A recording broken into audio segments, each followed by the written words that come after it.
The following production is part of the Play Some Video Games podcast network.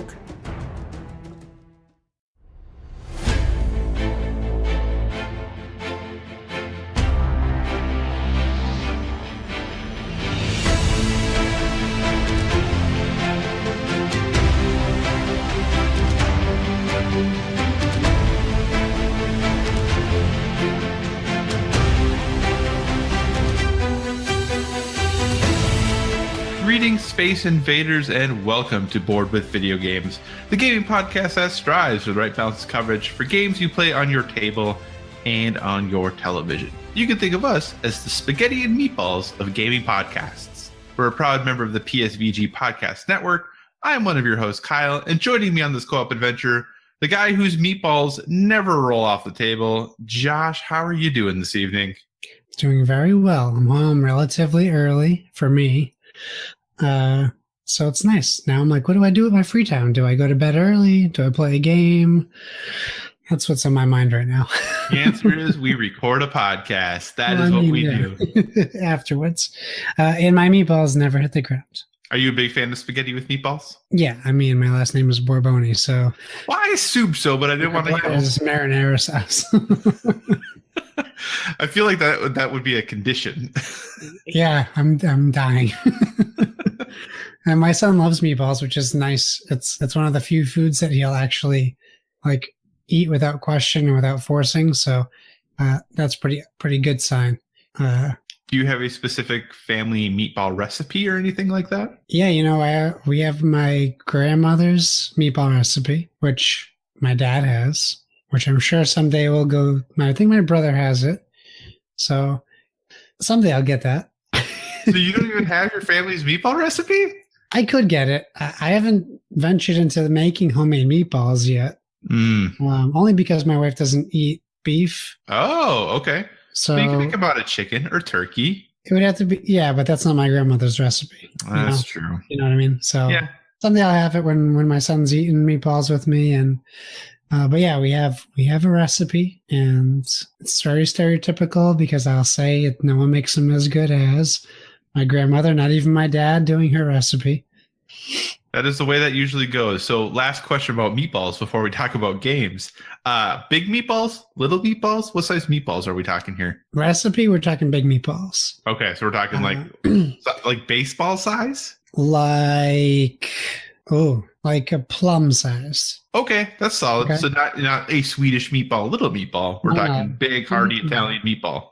Yeah, but I'll tell you, my go-to for parties is get a crock pot. Mm-hmm. I'll go to BJ's or somewhere, or if whatever wholesale club you have in your area of the country, and I'll buy, now it's turkey meatballs, but I'll buy a big bag of the turkey frozen meatballs, buy 3 of those big giant things of ragu, just toss them in the crock pot and put bread next to it, and it's always a big hit.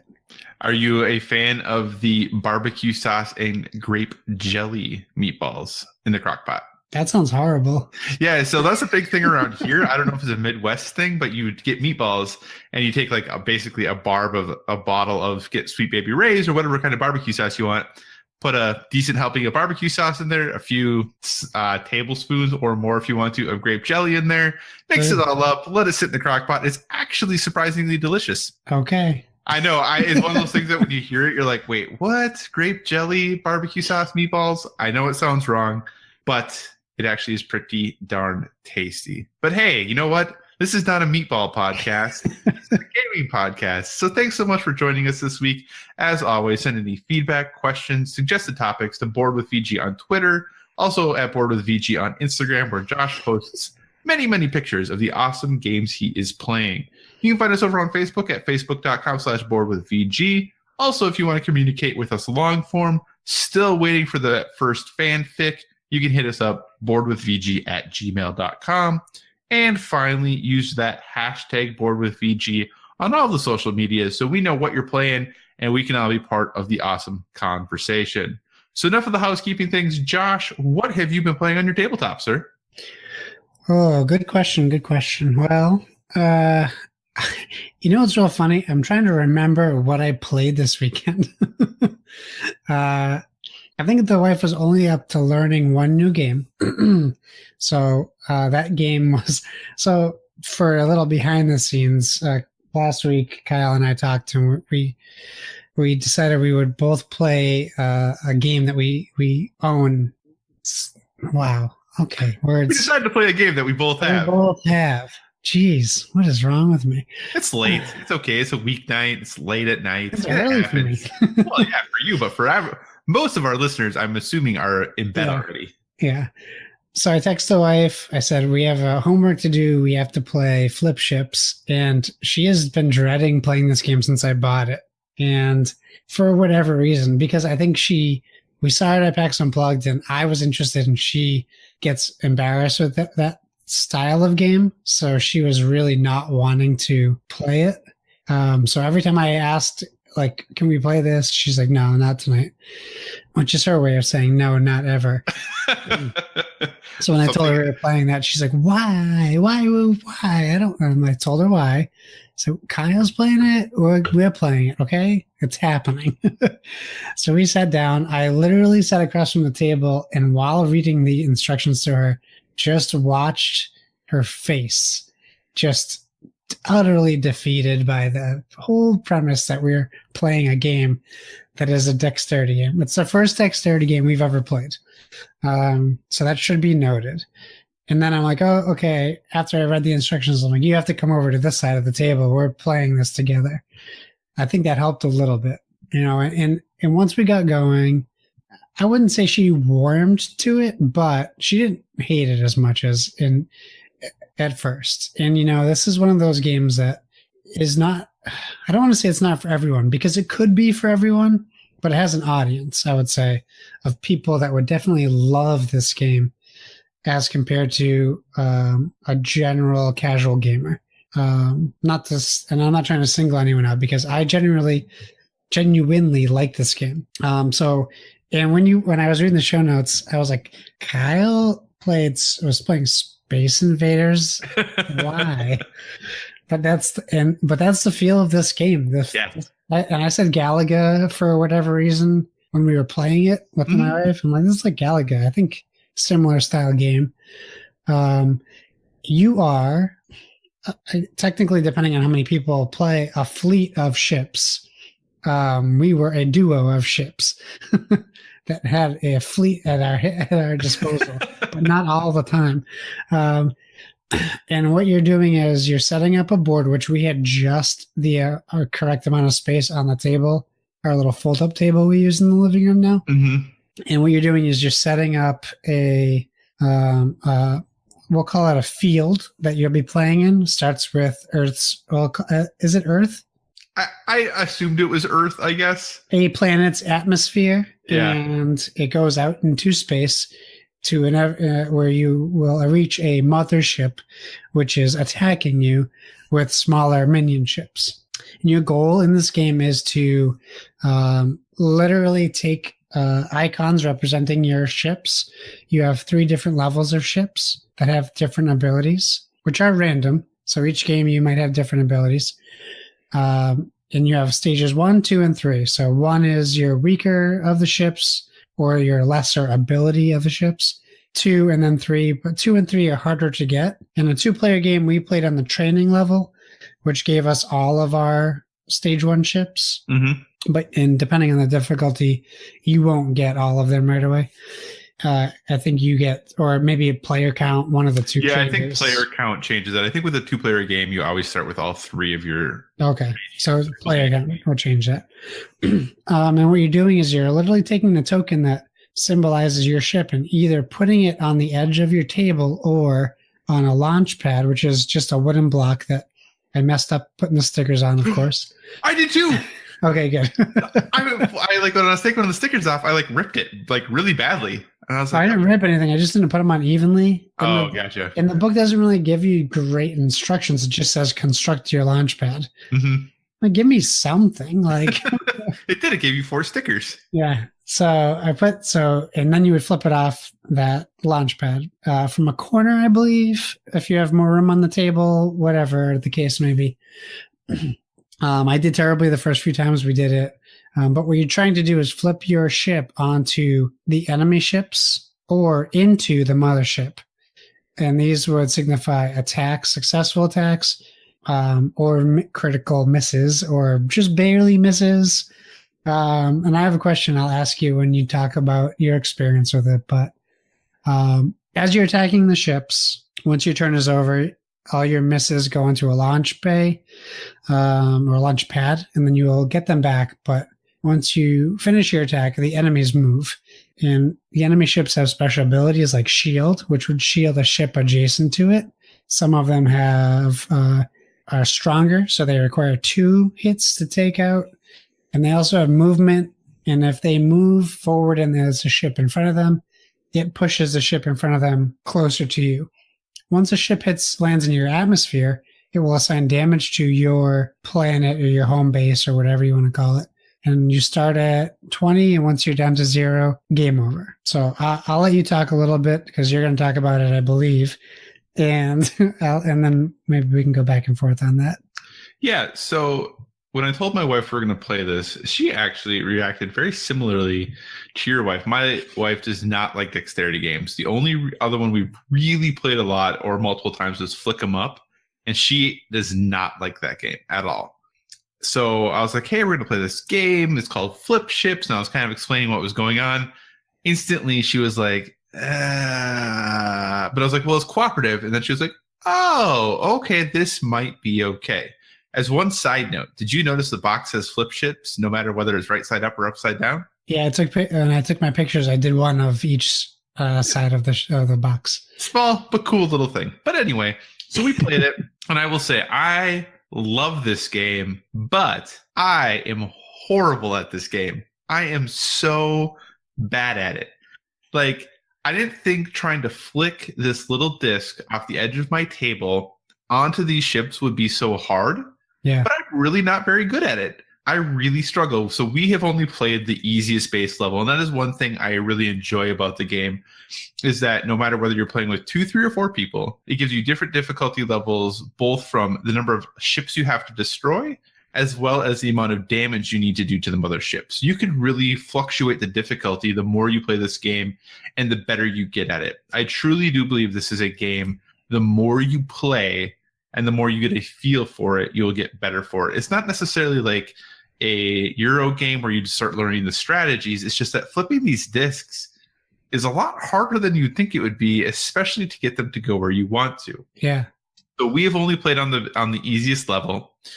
But yeah, like you said, you're going ahead, you're flipping the discs out there, you're trying to, take advantage of your special abilities and kind of just working your way through the process. I posted a picture on our Twitter of a game that we lost. One thing to note, we did not destroy all of the enemy ships because in the last round, once you get 6 ships or less, they all become basically kamikazes and dive bomb your city. We did eliminate all but one of them. So we actually, I think you start with 25 enemy ships in the easiest level. So we did eliminate 24 of the 25. The last one did its damage to us. And it's kind of this little weird give and take, because when you start with your 3 base ships, the only way you unlock your better ships is by taking damage. You have to get hit some in order to unlock. Once you lose, I think it's 5 points and get down to 15, you unlock your first 2nd level ship that has a more powerful special ability with it. And that was really kind of an interesting thing to manage about, okay, do we want to try to take all these ships out? Do we want to let them hit us a little bit so we can get these better ships? Or how do we pick which ones we're going to have let hit us? And there's a lot of strategy in there, since you're taking out a random number of cards every time. So you have, the deck is far more than the 25 cards that you are playing for that game. So you don't necessarily know what you're going to get. They get placed out in a random order. They might push or might not push the ships around them. They might shield the ships around them as well. So there's a lot more strategy in this game than I expected there to be. But I will say, not once in the entire time we've played this game have I ever gotten a ship in the mothership. Not one time. We haven't. So we've never won. We've come close to winning. We get to the point where basically when the final assault happens, once you get to 6 ships or less, like I said, they all kamikaze you. So you take out as many as you can. Any that you don't take out are going to immediately attack and do double their damage to you. And then after that, you come down to the final encounter with the mothership. And at that point, you have to try to flip, whatever the health or damage of the mothership still remaining is. Now, you can attack it earlier if you are able to and get damage in there, but you have to destroy both the mothership and all of the other ships in order to win the game. And, that last round, we were in the final encounter and we were just flipping all of our ships in there and not one would go in. And that's kind of how we've ended every single time, is we've gotten to the point where, we will get to eliminating all the smaller ships, or they, will dive bomb us, and we take all of our damage down and we're like, okay, we each have 5 or 6 ships and we can't get any of them in that thing. None of them. So I really enjoy this game. My wife surprisingly really enjoys this game. She didn't think she was going to like it at all. But I think there's just the fact that it's co-op, the fact that it is kind of silly, but there is a lot of strategy to it still. So it's not going to be quite a brain burner, but it's more involved than just like, hey, flick this disc and hope it goes in that hole. It's much more, well, try to go for these ones, try to use this power in the way that you can, and trying to do all that. One thing that did happen, and I still have to tweet at Renegade about this, I haven't, we have floor vents. Oh, no. So we have floor vents for our heating and cooling. Someone who shall remain nameless may have nailed one of their ships wholly off the table. Didn't even touch the table after I flipped it. May or may not have gone down one of our floor vents. So I may have lost one of our ships. Whoops. So that was a mistake. But overall, I really like this game. I think it's a really interesting, different take on dexterity games. I like the aspects of it. My only complaint, and it's not a huge complaint, but it's kind of annoying, I have a really hard time telling the ships apart, both from the ones that are in my hand. I have to really look at oh, this is the 2 or this is the level 3 ship. So I know what I'm doing as far as flipping them goes. And then even the colors of ships, telling my wife's and mine apart even is not super easy. We had to be really conscientious of picking 2 colors that were very, very different. But if you pick colors that are more similar to each other, they're really close because the art is still really small on those discs that you're flipping. So it can be kind of hard to tell them apart. But outside of that, I really enjoy the game. I think it's something that we'll play pretty regularly. My wife, who also works at a college like I do, texted some of her coworkers and was like, hey, did you guys play Flippy Cup in college? And all of them were like, of course we did. She's like, perfect. I'm bringing a game to work for us to play that will use all of those skills. So I don't know if I'm condoning that portion, but overall, I really think that Flip Ships is a super awesome game. The designer of it, Ken Klenko, has done actually a number of other really good games as well, because he did Fuse and Flatline and Covert. So he's done, not games that you're going to say, are the top 100, 200 best games ever made, but he really has a pretty consistent track record of putting out pretty solid games. And I think Flip Ships is just another one of those. What are other thoughts you have on the game, sir? Well, I just want to make sure. I don't know. I know I didn't. But did we specifically say it was by Renegade Games? Because I know you mentioned it. I completely forgot because I kind of I know you had talking points and I kind of just threw you in the middle. No, that's fine. But yeah, and Fuse is a game. I saw them playing at PAX and it looked like a crazy amount of fun. We just never got to play it. And I know Splig posted a picture playing it, that they were playing it tonight, which is Tuesday, not the Thursday you're hearing it. I was going to ask you, so there was a rule in the book that I thought was a little vague, and it was when your ship partially lands on an enemy ship. So it said in the instructions it doesn't count as a hit if it's on the corner of the ship. Oh, okay. So my understanding of that rule, played if there was more on than off, we played it as a hit. My understanding of playing it is that if it is on top of the card in any way, shape, or form, it is a hit. If it is next to the card, if it is touching it only on the side, it is not a hit. So that's how I interpreted that rule. So it could barely be on it by just a little bit, but it's still over the top. That to us, we counted as a hit. Yeah, we had a couple of those we didn't count as hits because I just, that makes sense when you say it, but when I read it, I didn't get it that way. Yep. And then the other thing I would say was if you don't get those ships off the board fast, that escalates. We died very quickly. We were just gaining ships, and we're like, we're not going to get to use these ships. We got to add 2 more rows of ships every turn. Yeah, it's really, it goes quite quickly, and you're trying to say hey, I really want to get these level 3 ships, but you get your last one when you have 4 health left. Yeah. So that at that point, you're in a pretty dire situation of like, oh goodness, I have not much health, but now I finally got the last ship, so I guess that's good.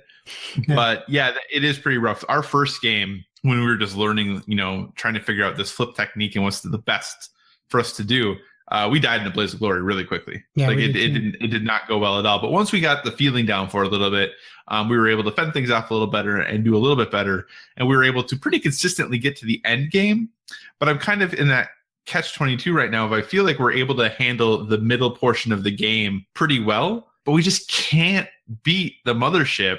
But I also feel like, well, we could, if we added more cards, like we probably would still do okay, but we still wouldn't be able to beat the mothership. So I'm kind of in that I don't know what to do situation. Yeah. But if nothing else, like still flipping ships is really fun. So that's good, right? Yeah. And yeah, I mean, if it was a bad game, we wouldn't talk about it this much. So I think I enjoy it for what it is. I look forward to introducing it to family, like people who don't necessarily just play typical board games all the time, because this is definitely something that they would probably think is very new and unique.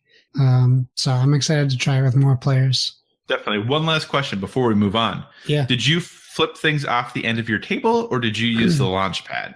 We did the edge of the table because we didn't have, it was literally on the board came all the way to the edge of the table. Okay. We didn't even have anywhere to put the launch pad. Gotcha.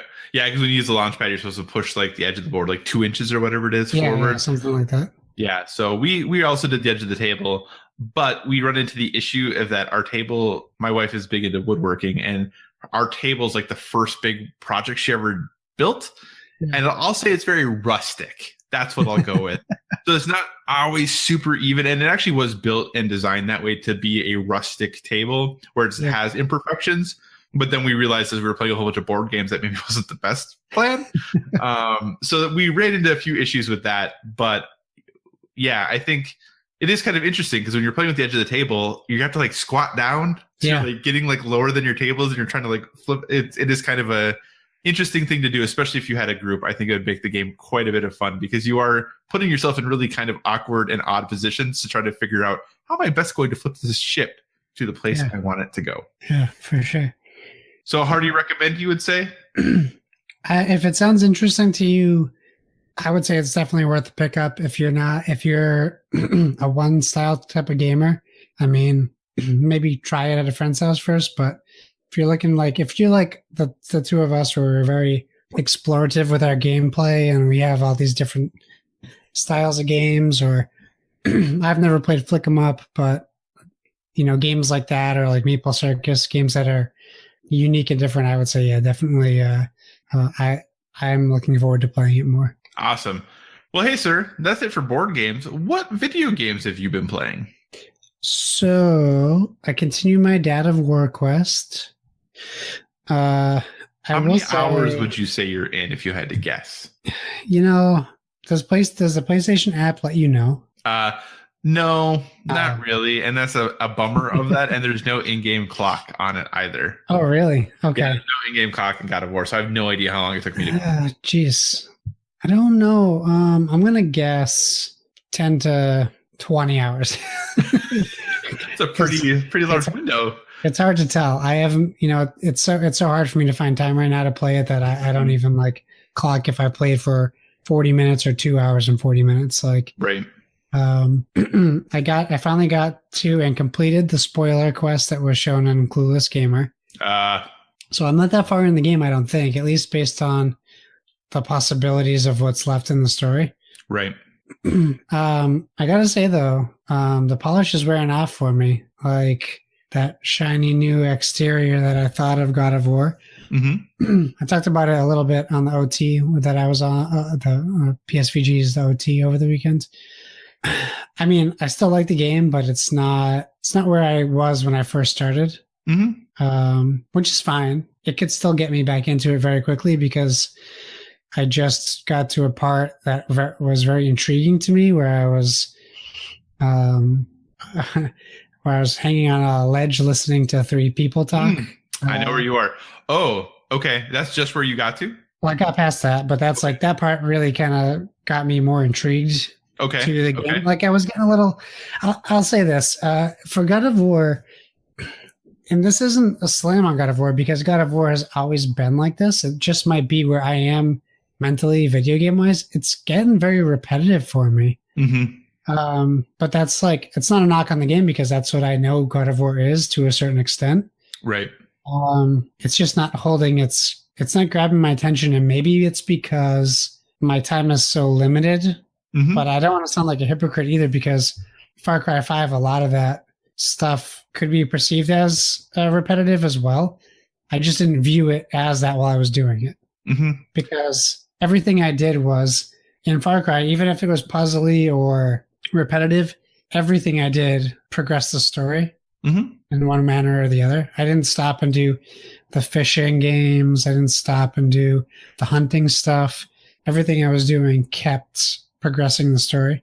So that might be why, and that's like the last big game I played before God of War. How far past that point are you? I mean, I think the game's been out long enough. I went back to we'll call her the Witch of the Woods for storyline tales. I went back to her, and then my interaction with her ended, and then I saved it after the next legitimate spot you would stop to save something. Okay. So here's what I will say. And again, obviously, I'm a huge fan of the game. We know that. No. Sorry. I blew the horn. Perfect. So here's what I will say.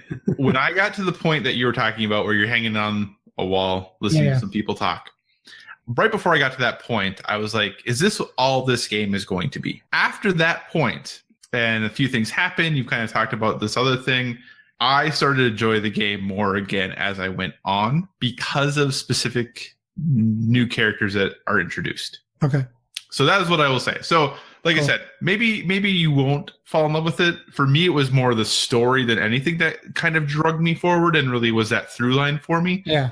I liked the action. I thought the action and the combat was really fun. And I thought it was, neat and cool and figuring out like who is going to be my God of War and how was I going to approach battles. But for me, it was the story, and specifically because of introductions of characters that have recently happened for you, the more those characters are fleshed out and kind of pushing things forward, I've enjoyed the game more and more as it went on from that point, and even probably more than I had prior to that point. Okay. I mean, I'm still enjoying the story for sure. I just think that from my experience with it, it's been too sparse. Like I expected the way the story started at the beginning of the game, it kind of lost that beat. But if it starts to pick up, I hope so. I do enjoy the new dialogue I'm getting constantly. And that's the thing I think that's really helpful is that will happen. That constant dialogue basically happens the entire rest of the game. Okay. So I which is constantly pushing the story forward. Yeah. Yep. Because that stays with you, I'm assuming. Yeah. Okay. So, I mean, I'm still looking forward to playing it. So that being said, God of War is the game. I think I missed the whole Infinity Gauntlet Fortnite thing. I think it's done. Yeah, I think it's done now. I missed it too. And I'm supposed to be doing this Fortnite thing for the Xbox quests, and I completely slept on the whole Infinity Gauntlet thing. I will say, I mean, Mother's Day had a big part of it. And I became an uncle. Congratulations. On Thursday, first time uncle. So that has been all crazy and awesome. Thank you. I appreciate that. So that's been nuts. So we get a little Landon, who I call Lando. So we get a Lando in the family, which I think is cool. My brother doesn't listen to this, but Landon, is that a current name? Because I feel like Landon's like a name from like the 60s. Really? Landon? I think that's pretty recent, a pretty modern name. I don't think I've ever met anyone with the name Landon. I know multiple Landons. Okay. Maybe it's regional. He's moving to the Midwest soon. He just hasn't told you. It's possible. I will say on the hybrid video game board game front, we did get the Potion Explosion beta for the Fifth Ingredient on the app. Funny enough, my wife and I both got invited to the beta today. We went to play, and there was blocked behind a paywall. And Interesting. So I didn't know why. But it let you do a tutorial, and basically it adds, I think, 6 professors. Oh wow! Okay. A new ingredient, which is the ghost ingredient, and it totally redoes the whole UI for the game. on phones. Changes the whole look. It looks really cool. I didn't post a picture on Instagram because I didn't know if I was allowed to. Oh, right. But I did post it in a public room in Discord, so hopefully I don't get in trouble.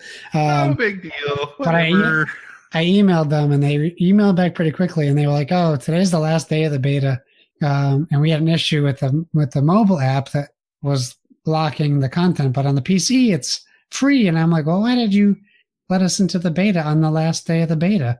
That is interesting. That's very interesting. Well, if we buy it, am I going to have any issues? Like if we just flat out buy the DLC? And he goes, "Oh, I wouldn't do that because we don't really know if it'll affect you. We just wait until the expansion comes out." And he was like, "Don't worry, it won't be too long." I'm like, all right. But now my regular app, A Potion Explosion, shows it took over the whole app, so it shows the beta logo. Oh, okay. I don't even have like the regular, but I would say like I think Kevin Austin got a little sick of the game. I would say if you have Potion Explosion, the app, and got a little bored of it, this is going to totally rejuvenate it. Even from the tutorial I played, it makes me want to go back and play it a bunch now. So that's the interesting thing about board game apps is that since you can play the game so much more than you typically would in person, I feel like burnout happens with board games and apps more than it would in just playing the board game as a board game. Yeah, if you play like Potion Explosion 50 times in a week, imagine playing the board game 50 times in a week. Right. You know, no one would ever want to play that game ever again.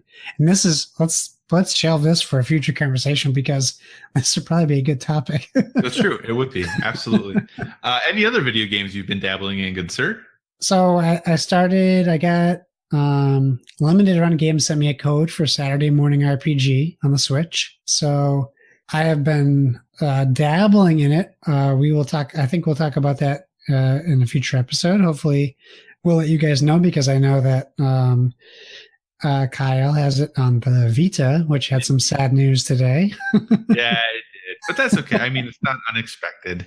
No. And then I don't know that I played anything else. The new games of gold are available to download today. I will try Vanquish. I'll jump into that at some point because that was a fan favorite of mine when it came out.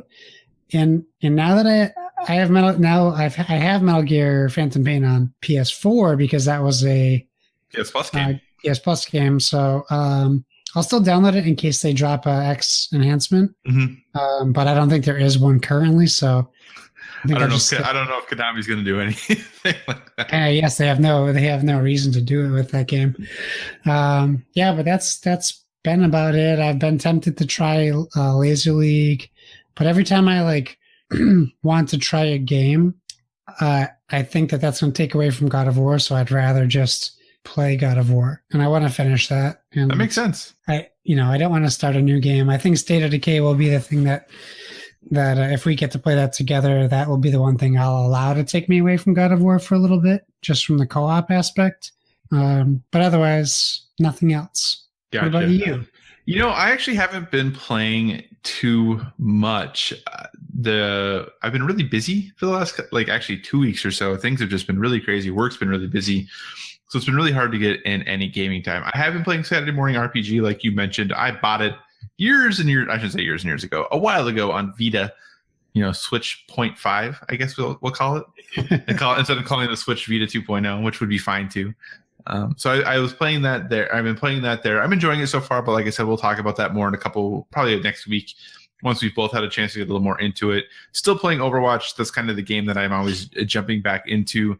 They recently released a new patch with some updates to mostly Hanzo, who is cuckoo bananas good right now. He is so good that it's really interesting. It's been a new competitive season has started, and this new patch to Hanzo means that the meta has completely shifted as far as competitive Overwatch goes. It used to be dive comp all the time. Now you're seeing a lot more triple support with a Hanzo and Rhine and Zarya, and that's kind of the best quote-unquote comp that you see people running right now. But almost anything is playable. You can play almost anything right now and it's going to be okay, so which is really interesting and really different compared to what the best comp used to be. So still playing that. Really looking forward to the anniversary event coming up soon. Excited that they're going to do a free-for-all death match as a competitive playlist for a while, as a limited time competitive playlist. So I'll probably jump into that and, have a really, really bad rank because I'm really bad at deathmatch because I don't play DPS characters very often. I'm the person who plays support almost all the time. So I probably will do really poorly, but hey, that'll be fun. I did jump on to Xbox because I was going to try to finish up Far Cry 5 as I promised you that I would. And I had to do this big update, and then I had an update for one of the games, and my internet, I don't know if it was my internet or my Xbox, but it was taking forever. Like, I don't know what the deal was, but the update was just taking a really long time. So I wouldn't play more Overwatch instead. My intent was to jump back into Far Cry 5 because I do want to finish it. I am going to jump on actually after we're done recording and download Vanquish because I do want to play that again. But I promised myself I'm going to finish Far Cry 5 before, well, I was going to say before State of Decay 2 comes out, but that's right around the corner here. Hopefully before then. Tuesday, right? I think so, yeah. Yeah, because I think if you buy the expensive edition, you can start playing Friday. Yeah. So, yeah, I'm going to jump in and download Vanquish because I do enjoy that game. But finishing Far Cry 5 is most important on the docket. But hey, next week we'll probably be able to talk about maybe State of Decay. Probably not, but maybe. That'd be nice. And then, Detroit's right around the corner for me, at least, and then probably for you too, because I'm sure I'll get it digitally. So, hey, those are other games that are coming in the future. So overall, video games for us are pretty slow right now. But like I said, look forward next week.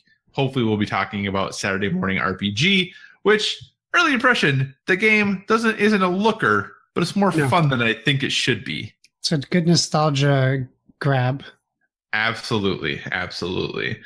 So, hey, that's what we've been playing this week. As always, we'd love to hear what you're playing. So feel free to head over to, if you go to the PSVG's main account, the Discord that we have is pinned there on Twitter. So go check out @PSVG, check out that pinned tweet, jump into the Discord, have these conversations with us every day. The Discord today on Tuesday the 15th boy, it was a mess. was off the charts. I was at work and I was trying to get all this work done, and all of these messages were just going crazy. So we do have some pretty lively conversations over there. Sometimes people who just stop in for the first time are like, do these people like each other? We really do. We just have very passionate people that are in that Discord, and we have really passionate discussions about all things gaming related. Some maybe not super important, but we still really like talking about them. And sometimes people are wrong. Except me. I'm never wrong. Okay. Anyway, so topic of the show. Last week, you may have remember we talked about the Dice Tower Awards.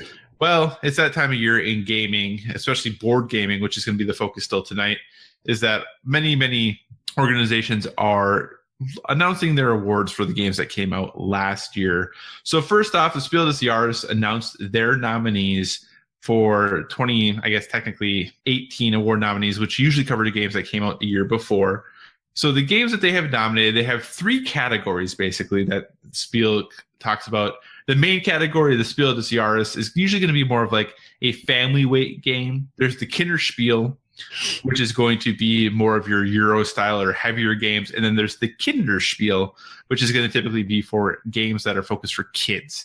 So I don't want to say family for that last category, just because for the general Spiel, they tend to be lighter weight games. You're usually not going to get a lot of brain burners in the general Spiel des Jahres category.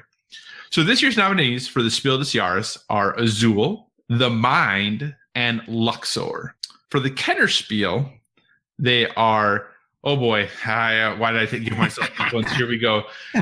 Quaxalberg von Quedlinburg, Gans Schongcleaver, and Heaven and Ale. Thank you, Heaven and Ale, for being one of the 3 games. So those are the Kennerspiel nominees again: Die Quaxelberg von Quedlinburg, Gans Schongcleaver, and Heaven and Ale. And then for the Kinderspiel, we have Emojito, Dragon's Breath, and Panic Mansion. Yes, I'm not going to do I'm not going to do the German version of that game. So those are the nominees. Let's just talk about that very briefly. So we're not necessarily going to go ahead and pick winners. It's Funkelschatz. Yes, it is. Come on. Is Funkelschatz is Dragon's Breath. But anyway. Okay, thank you. Yes, no problem. Back to talking about the actual nominees themselves, specifically mostly looking at the Spiel to start. Azul, The Mind, and Luxor. What are your thoughts on those nominees? Is that kind of what you expected? Are you surprised? What are you kind of thinking when you read through these, sir? I think I'm always surprised by the Spiel nominees because they're so varied. Mm-hmm. I don't know how they I don't know how they narrow it down. I know Luxor is a German release right now only, so I don't have too much info. Dice Tower just got their copy of it on their unboxing. They unboxed it today. So I'm sure I'll see something soon, but it looks pretty heavy for the category it's in. Yeah. So it looks like a pretty intense game, but Queen Games does games pretty similar to that. I've heard so much about the Mind that it's mind-boggling. Right. But I watched someone talk about it, and it seems terrible. So I think it's something I have to play. Because everyone who says they played it, like they fell in love with it. But it's like it's a math game. Yeah.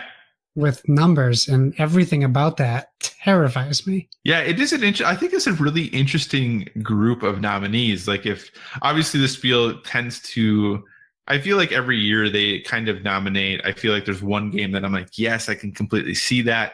One game that I usually know nothing about or next to nothing about. And then one game that I'm like, I've heard of this game and I've heard people talk about this game, but I have no idea what to feel about this game. Right. And almost always the game that I know the best never wins. So I feel like Azul's not going to win. Like, I feel like there's no way that's going to happen. So are we doing predictions on this one too? I mean, we can if you want. The problem is, like you said, for the Mind and Luxor, like even for, comparing what we talked about last year or last week for the Dice Tower Awards, like even if I hadn't played some of those games, I've watched videos of them. I know a lot about them. I've heard people talk about them. I've watched reviews for them. For Luxor and the Mind, I just, like you said, I just don't know that much about them. Yeah. For being nominated for what is ostensibly the most prestigious award in board games.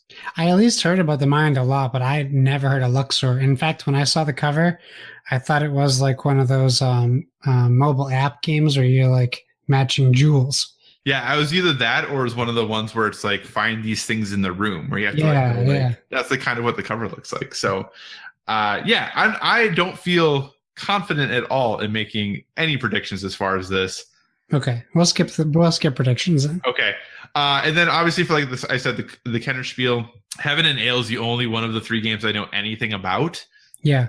Are you kind of in the same boat as far as that goes? Yeah, I mean, I love the name Quacksalber. Yeah, that is pretty cool. But the Gans game, I think I saw Matt Morgan, who runs all the pack stuff. I think I saw him playing that and posting pictures online. Okay. So that's where I think I recognize it from. Okay. But other than that, I've only ever heard of Heaven and Ale. Gotcha. And then what about for Kinderspiel? Is there any, I know I've heard of Dragon's Breath, but I've never obviously played it. Panic Mansion and Emojito. What did you hear of? Funkle Shots. Okay, thank you. Yes, Funkle Shots I have heard of. But Panic Mansion and Emojito, I don't think those are not jumping out at me as games that I think I've really heard of. No, but Panic Mansion's by Blue Orange, so they get a pretty good track record with Spiel. They do, that is true. And Haba does Funkle Shots. So absolutely. So I guess they're all from good. 2 out of 3 are from publishers I know and that I know are good. So it's just another. For people that listen to this, they're probably like, what the heck are you guys talking about? Yeah. So if you're not familiar, obviously the Spiel des Jahres is kind of the biggest award in gaming. It is the one that, typically the games that win that go on. I don't want to say always to become evergreen games, but they usually go on to sell very, very well. They tend to be kind of the games that you're supposed to be easily able to recommend to folks. And there's some contention, they don't always pick the right game per se. One other thing that is happening, though, is that they announced they're giving a special award to Pandemic Legacy Season 2. Really? Yeah, so they're doing just a special, I can't remember the name of the award itself, but they are giving a special award to Pandemic Legacy Season 2. So that's kind of cool. A game that maybe is not going to fare as well in, I think, some of the other game awards. It's kind of cool to see them recognizing, the work that has gone in from Matt Leacock and really trying to design those long-term, those games that you're going to play multiple times and get that good legacy idea out there. So that's cool. Like I said, I don't know a ton about why they're giving them the award because the press releases that I had seen were still all in German. Yeah. But I do know that, like I said, they are going to give them a special award. So that's kind of cool. Nice. What are the awards you're going to talk about, good sir? So we have announced the 2018 Origins Award nominees. The award nominees for Origins aren't necessarily done by Origins themselves. It's actually picked from the Academy of Adventure Gaming, Arts and Design, which sounds like someplace I need to know where it is and go there or be part of it. We're trying to get on Dice Tower. We should probably try getting into the Academy of Adventure Gaming, Art and Design. Right. So they're presented for outstanding games in the hobby industry. There's 8 categories. There's a lot of nominees in these categories, though. Yeah, there are.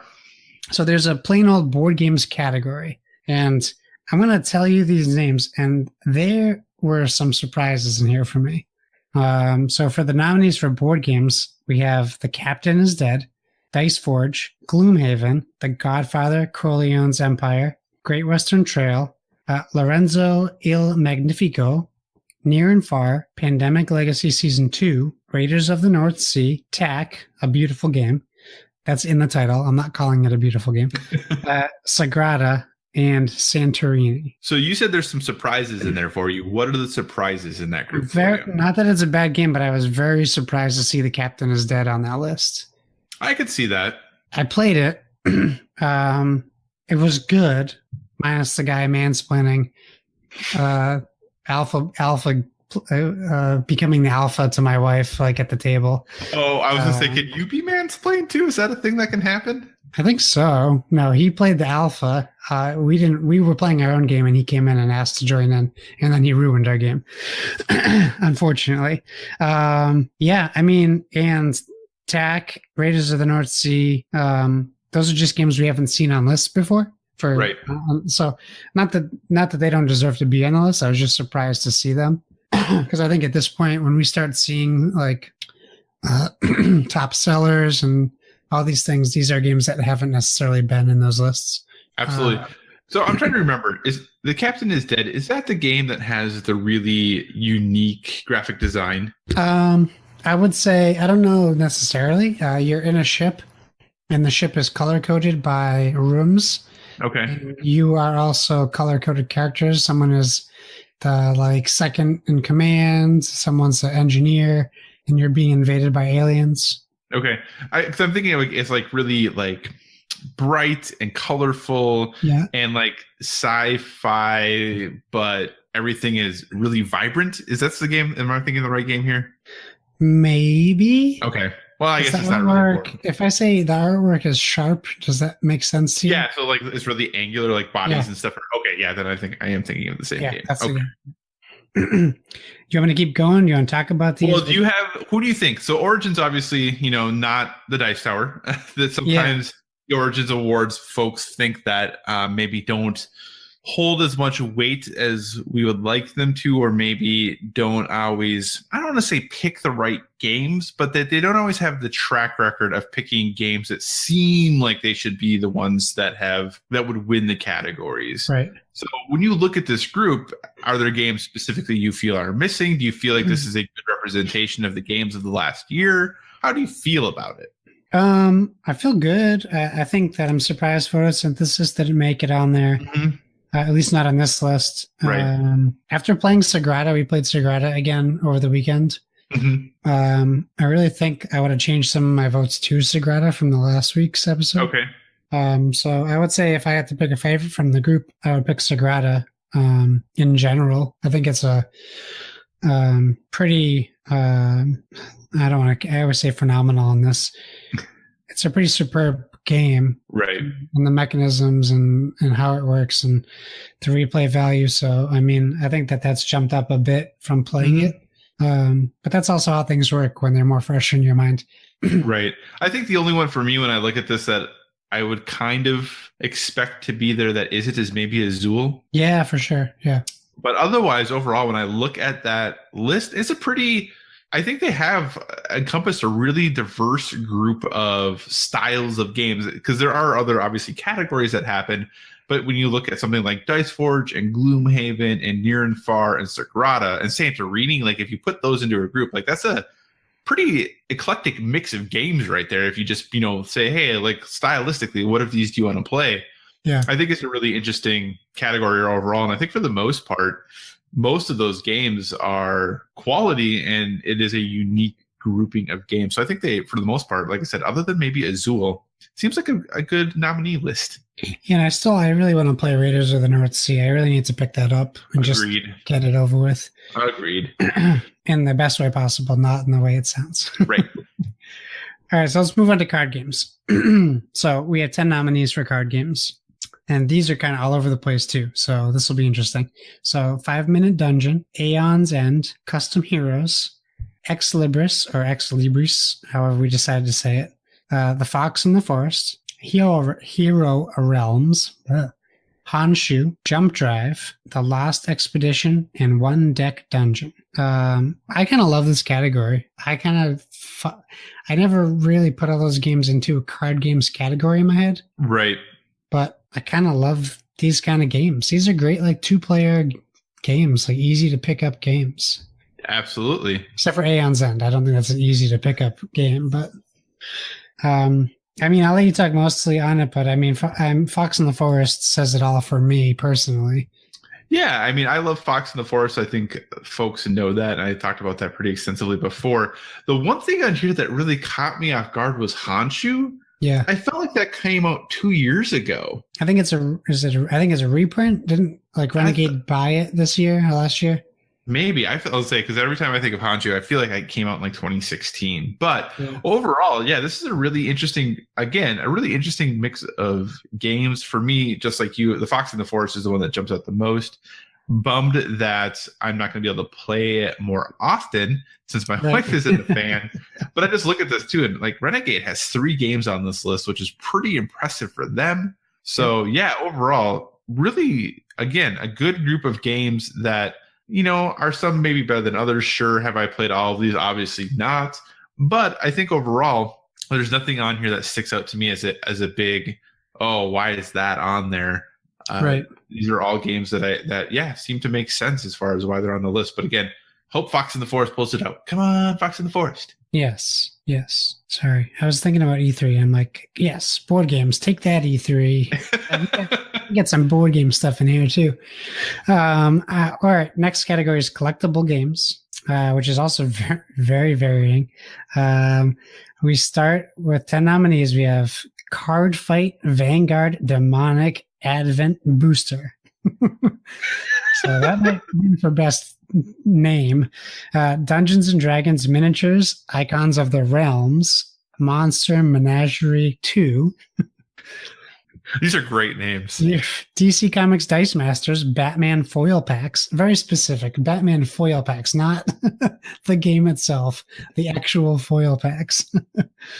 Dragon Ball Super Galactic Battle Booster, Final Fantasy TCG Opus 1 Collection Booster, Marvel HeroClix The Mighty Thor, MTG, Magic the Gathering, I'm going to say this wrong, is it Zelan? I think it's Ixalan. Ixalan Booster, I don't know if the I was silent. Pokemon TCG Sun and Moon Booster, Star Wars Destiny Awakenings Booster, and Yu-Gi-Oh! That has an exclamation mark in it. 2017 Megaton.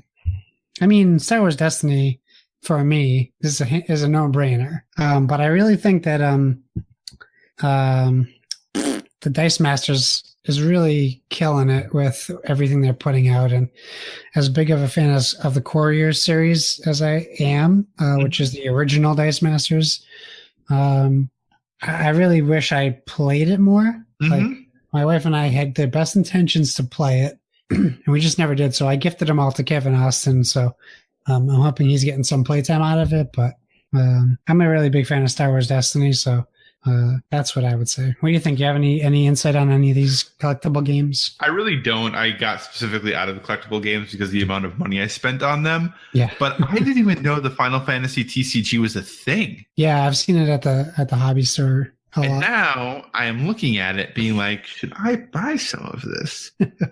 Probably no. But I think that's the interesting thing when, especially about board games, but really when you get into these collectible games, and I think the same thing is true for miniatures games as well.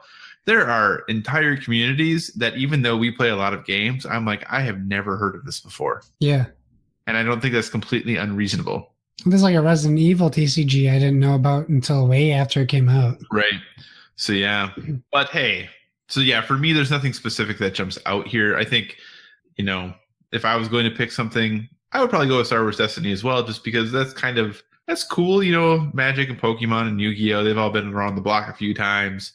So Dungeons and Dragons obviously has been around forever. Dice Masters has been doing their things for a few years now. So yeah, let's go with Star Wars Destiny. That seems pretty sweet. Cool. I like that sound of that. All right, family games. We have Azul, Bunny Kingdom, Codenames Disney, Codenames Duet, Downforce, Drop Mix, Hot Shots, Mountains of Madness, Sagrada, and Viral. What say you? Well, you know, my heart really wants to go for Drop Mix because I really like Drop Mix a lot. I think it fits in the family games category, though. That's what I think is an unusual place for it to be, but I'm glad it's there. I'm glad it's getting some recognition and some love. Yeah, for sure. I think that, again, pretty much I think it's a little interesting that you have multiple versions of Codenames in the category. Yeah. And, you know, we have Azul being represented here, Sagrada again. Viral, I think, is interesting, but I think also kind of a long shot as far as potentially winning goes. Viral is very good. It is very good. It is very good. I just don't think it necessarily has the same pull or name recognition, or it doesn't seem to be as hot, if you would, as some of these other games are. Yeah. You know, I think it's going to come down to one of the Codenames games, but yeah, like I said, my heart goes out for Drop Mix. I really hope it can steal a win here. I think that would, if nothing else, make it feel good before it stops being anymore. Which I hope doesn't happen. But nobody seems to be talking about it, which is very sad to me. Yeah, I mean, I would argue Codenames Duet doesn't belong in there because it's not a family game. Yeah, because it is only for two people. That's reasonable. I think it's going to be between Azul and Sagrada. Probably. But I really want to play Bunny Kingdom. I've heard great things. Yeah. So that's on my list also. And I have Mountains of Madness, and I'm excited to play it, but it has a Cthulhu theme, so I'm surprised it's also in family games. Yeah, you know, stretch the things a little bit as best you can. Yeah, maybe they need to come up with a party game category. Mm-hmm. All right, next we move into a category I have no business talking about, and that here's my question. Yeah. Do we really have any business talking about the last three categories? No, we should skip them all. I think we could just say what they are, maybe, but probably not We cover can them. skip all of them, I think. Yeah, I think so too. All right, the last four categories are miniatures. Sorry if you're interested in miniatures. Just we can't intelligently speak on it, so we don't want to waste your time. Same for all you role-playing game fans, because that's the next category, a role-playing game. Though I think it's interesting that My Little Pony Tales of I can never say their little world. Equestria. I think thank you, Equestria. I think it's really interesting that My Little Pony is in there. I'll tell you right now, Starfinder's going to win just because of the big, huge, groundbreaking, whatever this thing is, which is basically Pathfinder in space, right? I believe so, yes. Okay. Role-playing supplement, enthralling category, and game accessories, which I think is the most hilarious of the categories. But then that's how you get Smirking Dragon tablecloths. Yeah, and Broken Tokens. Probably great tablecloth. Yeah, Broken Token Terraforming Mars Organizer. I might end up buying that because I have Terraforming Mars now. So there you go. So yeah, those are all of our Origins categories. Yeah, so like we said, you know, the Dice Tower does their awards. Obviously, the Spiel, the Jahres does theirs. Origins will have theirs. And these are all things that, for the game designers, are cool. You know, it's a nice way to get recognized by different groups within the industry. And for many of them, will help drive, you know, some sales and some interest and really help people, you know, raise awareness of some of those specific games that the industry is recognizing as being the cream of the crop, if you would. Yeah. But in something that maybe wasn't the cream of the crop news, Another bit of Origins news. Origins recently announced their guests of honor, which will be at their convention, which is now down to Eric Lang, Kenneth St. Andre, Tony Steele, and Mike Elliott. And I say down to because it had been 5. But after some pushback, Origins rescinded the offer to Larry Correia. Now, I don't necessarily want to talk about the controversy surrounding Larry Correia. And I'll be honest, I'm not knowledgeable enough to speak intelligently about it. But needless to say, there is some controversy out there about him. But what I do want to talk about is that when I saw that there was some controversy and some pushback, I Googled Larry Correia and I was able to identify, this might be potentially a controversial person to pick as a guest of honor. So my real question is, Josh, I don't know who this gentleman is. I don't think you knew who he is. He's an author, if you were curious. I didn't know who he was. Yeah, I didn't know who he was either. I do now. Right. I did one Google search and was able to say, hey, after that one Google search, potentially bringing this person as a guest of honor to your convention might turn some heads. But apparently no one at Origins decided to do that. So how do these things keep happening? This isn't the first time that a convention has rescinded an offer to a guest of honor or that an award has no longer been given to someone after it was announced that they're going to be getting it, and then there being some pushback, and then them being like, oh, the organization being like, oh, hey, we didn't know about this stuff. How does this keep happening? I mean, if we had the answer, I would say this. This is what I like about our podcast. I'll do the things you say you won't do and vice versa. So you might not want to talk about him, but maybe I do. And you can. That's fine. Like I said, I started looking into it and I was just like, I don't have enough time to like delve into this to give, from my perspective, a well thought out, balanced look at like what the controversy surrounding him is. If you have it, I would love to hear it. If I put myself in the shoes of probably the intern or the PA for whatever company brings on these guests and assigned this task to me, we'll say, if you did any research, which they should have done, and then they should have also had someone else do more research after someone came with the idea for this person who, so I'm not going to slander him. If you do any research on him, there's lots to see about what he has written and what he has said. And you can tell so this is what I'll say before I finish that thought. I don't think it's fair that Origins canceled him as a guest of honor, because they should have done the footwork. They should have done their research.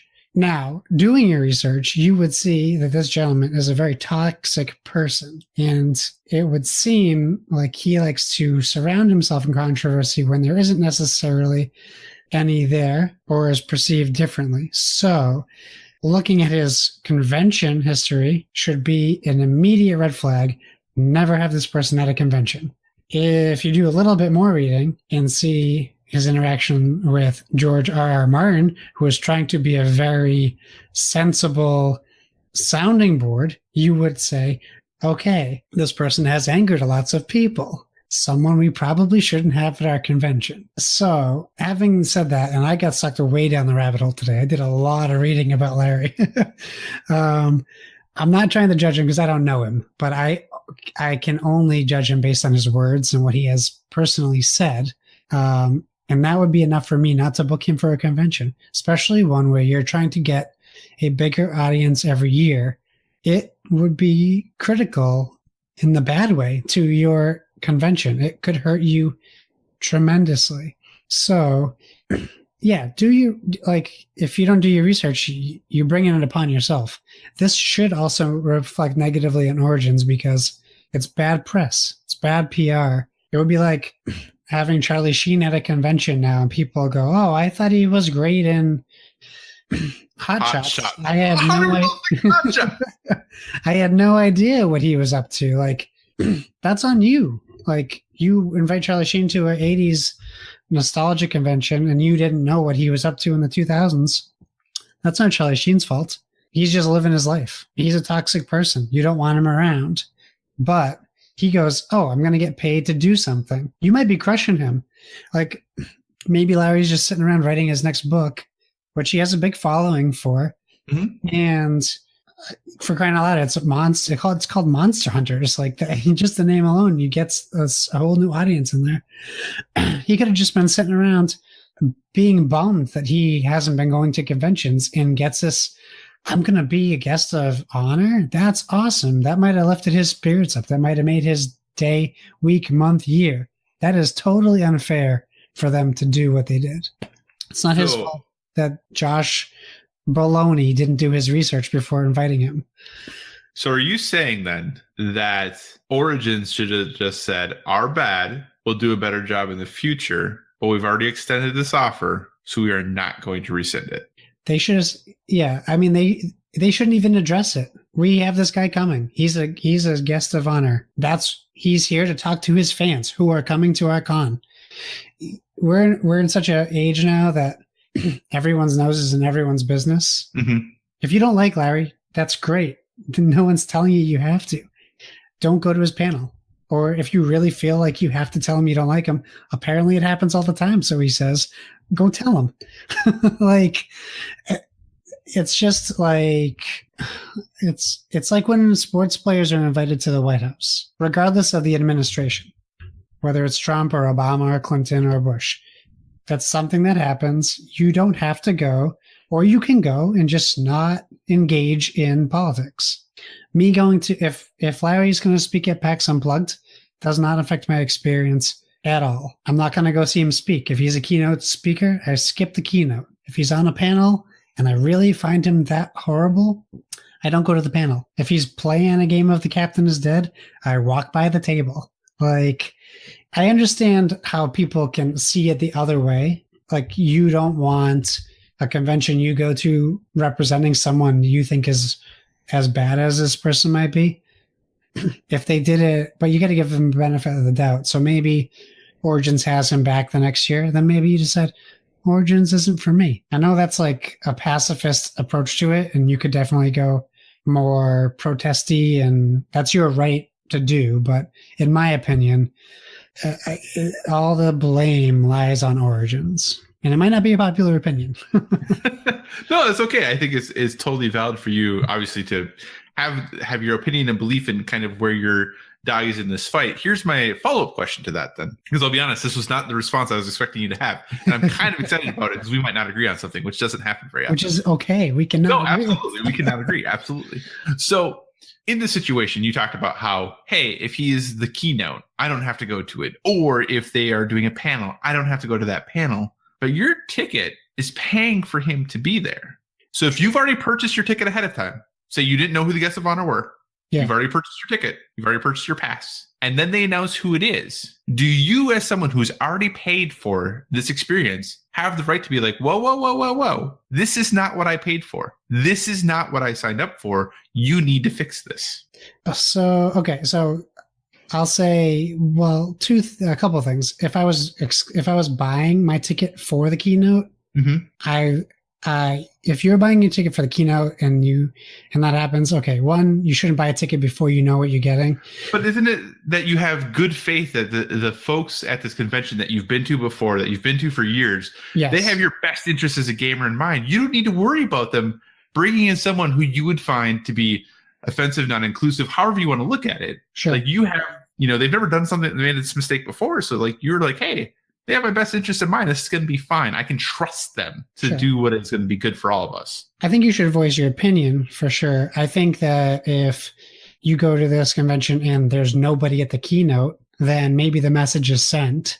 So if you still bought your tickets and you don't go to the keynote because you don't believe in that, and then whichever organization is like, oh, we had 200 people in our 5,000 capacity room, maybe we made a mistake, or, but of course, anyone, you're entitled to your opinion, but the customer isn't always right. So there's two different trains of thought on that, because we've always been told our lives the customer is always right. And for someone who worked 16 years in retail, I can tell you, well, the customer is mostly wrong, but they want you to be on their viewpoint. So they want you to be wrong also. I don't think this is the same thing. It's not a parallel to that, but I don't, to the point where we were talking earlier, I don't know enough about him to know that he isn't inclusive. I know he has said what he has been accused of, and most people who say that are one of those things, but that's also an assumption. And that's the way the internet is these days. But for someone like him, he also says like he promotes inclusion and all these things, but then he's the first person to tear people down. So I can see both sides of that. Like you can't claim inclusion and then immediately disqualify people from your arguments. So to your point, I see exactly what you're saying. I can see both sides of it. I'm more on the side of, I don't care necessarily about his feelings about what Origins did, but the fact that they did what they did as an empathetic person, that can affect someone physically, mentally, it can do a lot of things to somebody that could have been avoided by, as you said, 30 seconds of Googling. Right. Which should be mandatory nowadays. You would think, but apparently it is not. Businesses check people's Facebooks before they hire them. We should be holding Origins to a higher level, regardless of how toxic or uninclusive or bad this person is. They should be. You're paying them a lot of money to do that research to counter your ticket sale point. Like they should be doing what you're paying them to do also. Right. So to clarify, at the end of the day, your position is Origins is mostly to blame for this. But I don't agree with him on any level. Right. And that you are not a fan of his or saying you agree with him. But it seems like Origins is really who messed up the biggest here. Yes. And you know what? It wouldn't have been too much of them to issue an apology.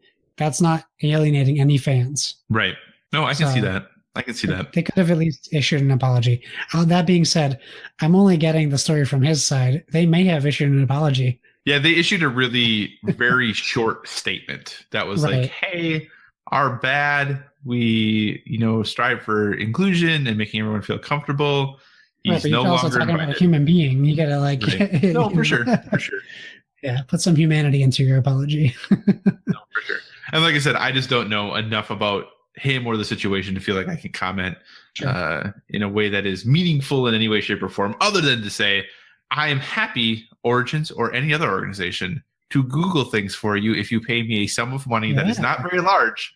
I will double check things for you before you invite people and say, yeah, this seems okay. Or, hey, maybe you should think about this before you invite this person.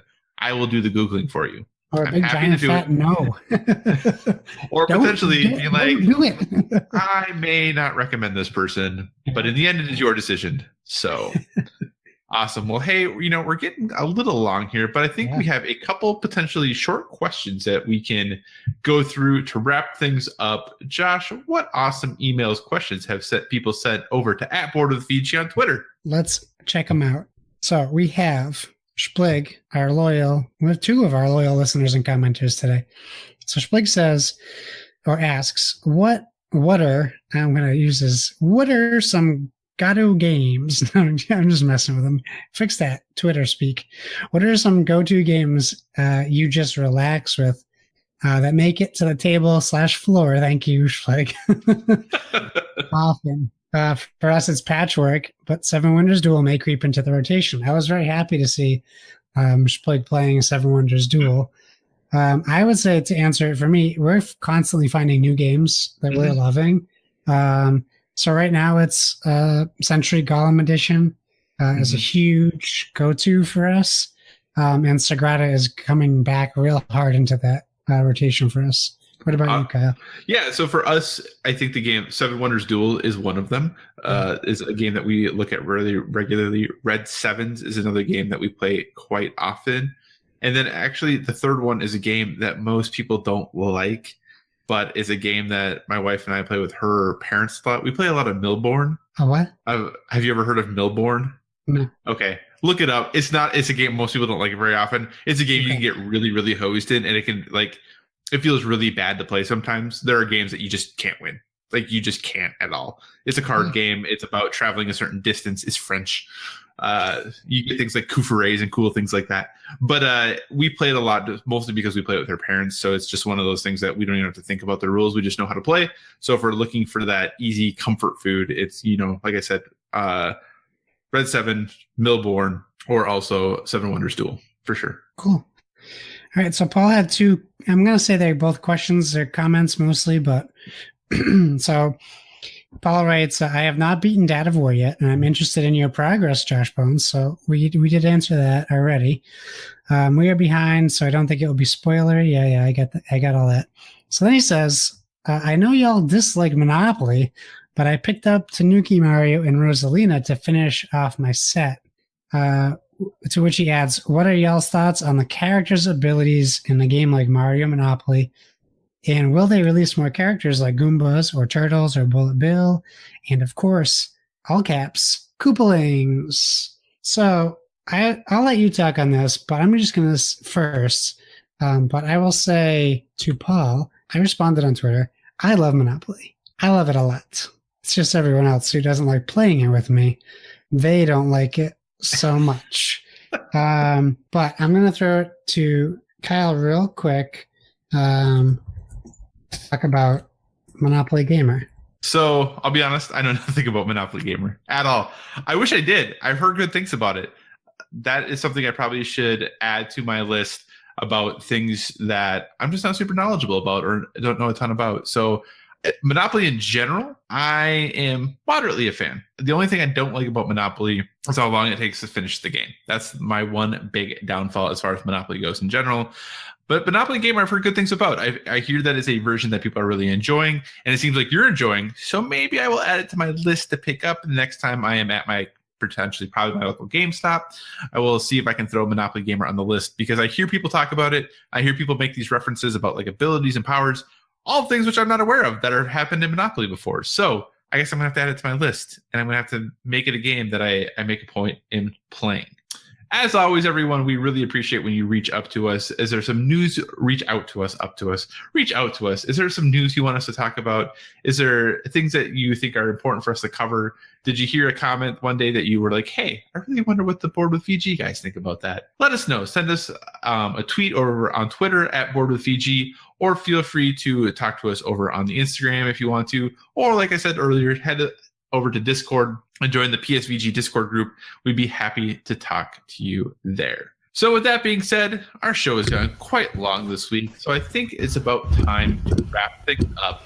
But before we do, a special little announcement for you all. With this new format and us going a little bit longer and PSVG reworking a few things, we are going to have a special guest next week. It's going to be great. So we'll have our first ever guest on episode 33. There will be 3 of us. It's going to be grand. That was all planned out. It was supposed to work that way. We're episode 33. There'd be 3 of us. So tune in next week for a super special guest who will be joining us. But for that, I think it's time to wrap things up. Josh, what do you say? Should we take this home? Let's do it. Thank you. Have we, what I was thinking about the other day? Have we been spelling out Board with VG again? Because I feel like we always hit that hard, but I don't remember doing it recently. We have not been doing it recently. Okay. All right. Well, I'll fix that today. And never mind. Days without spelling out Board with VG, 0. Yeah, no, right.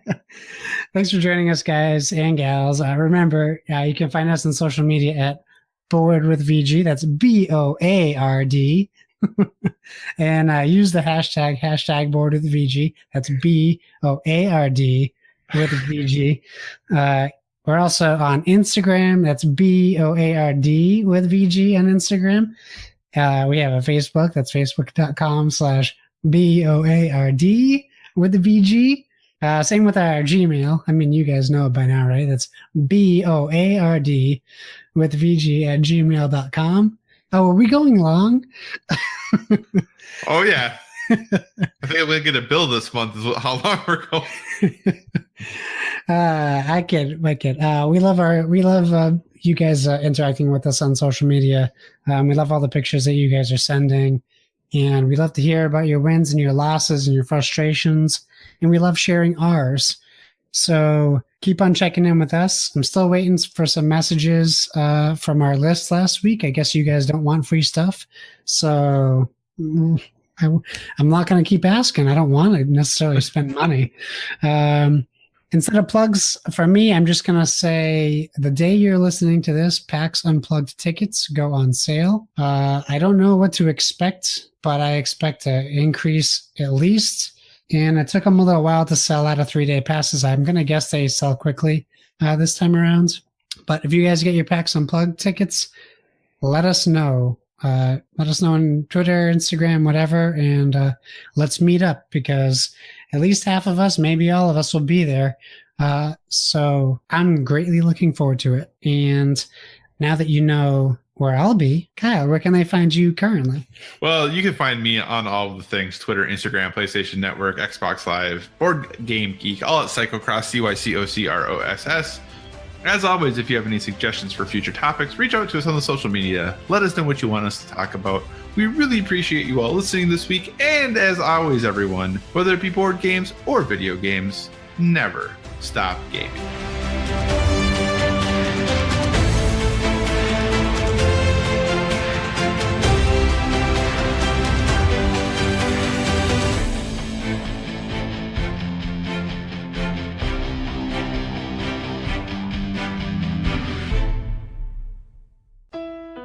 This has been a production of the Play Some Video Games Podcast Network. Find more great content at playsomevideogames.com.